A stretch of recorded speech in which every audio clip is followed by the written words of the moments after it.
Je le disais, nous allons revenir sur cette récente sortie du secrétaire général de l'ONU, Antonio Guterres. Il dit, sans la MINUSMA, le risque d'écroulement du Mali serait énorme. Est-ce que vous partagez aujourd'hui ces mots d'Antonio Guterres?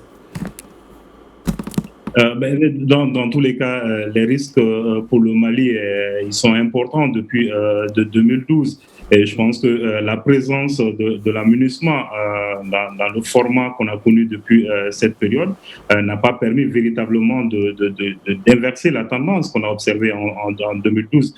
Donc, toute chose est-il, avec ou sans la MINUSMA, je pense qu'il est important de revoir tous les dispositifs sécuritaires dans le pays afin de l'adapter au contexte particulier. Je pense que même s'il est encore très tôt de tirer tous les enseignements, toutes les leçons de la gestion de la crise malienne, on peut dire qu'il y a le constat aujourd'hui de l'insuffisance des réponses jusque-là apportées.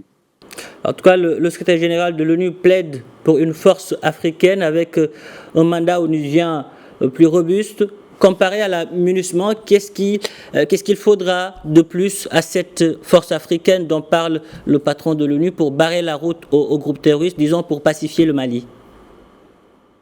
En fait, cette annonce rejoint une volonté des chefs d'État de la région, volonté exprimée depuis 2012, depuis 2013, où à l'époque, les chefs d'État de la région, en lieu et place de la MINUSMA, souhaitaient mettre en place une force d'intervention africaine et qui serait adossée au chapitre 7 des Nations Unies et qui permettrait justement à cette force qui est dotée de forces connaissantes de terrain de se prémunir contre les soucis de financement. Quelques années plus tard, on a vu que les chefs d'État de la région, notamment le G5 Sahel, ont mis en place la force conjointe du G5 Sahel, qui est à peu près ce que les chefs d'État de la région avaient demandé. Donc cette annonce du secrétaire général des Nations Unies, elle n'est pas nouvelle. C'était la volonté des chefs d'État de la région depuis 2013, mais qui n'avait pas réussi à convaincre le Conseil de sécurité, notamment les membres permanents qui, à l'époque, s'étaient opposés à la mise en place de cette force conjointe. La bonne nouvelle, c'est que aujourd'hui, de plus en plus, cette annonce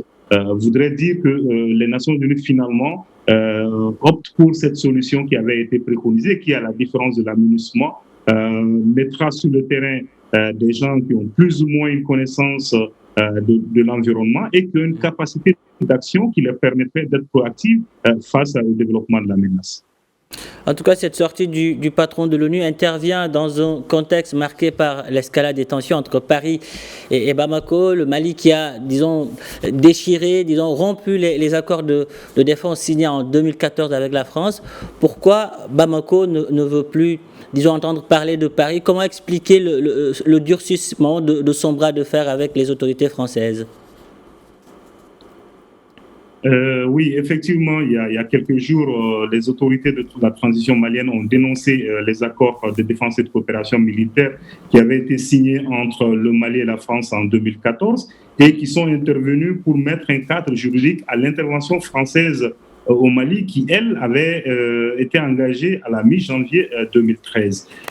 Cette dénonciation de la part des autorités maliennes est un épisode supplémentaire à la crise et à la tension diplomatique qu'il y a entre Bamako et Paris, vous l'avez rappelé, et qui est née depuis mai 2021. Mai 2021, c'est la date du second coup d'État où le président de la transition, le premier Bandao, et son premier ministre avaient été déposés par les militaires qui avaient fait le coup d'État du 18 août 2020. Et depuis cette période, il y a eu énormément de tensions entre les autorités de la transition malienne et Paris. D'abord, c'était de la part de la force Barkhane la réarticulation jugée unilatérale par les autorités maliennes de la force Barkhane, puis récemment, le retrait de la force Barkhane du Mali pour se concentrer sur les autres pays de la région, une décision qui a été très mal acceptée par les autorités de Bamako. Donc finalement, la dénonciation de cet accord-là qui signe sa fin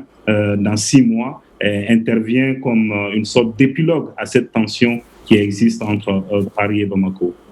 Baba Dakono, merci. Merci d'avoir répondu à nos questions. Je rappelle que vous êtes chercheur à l'Observatoire citoyen sur la gouvernance et la sécurité à Bamako. Merci.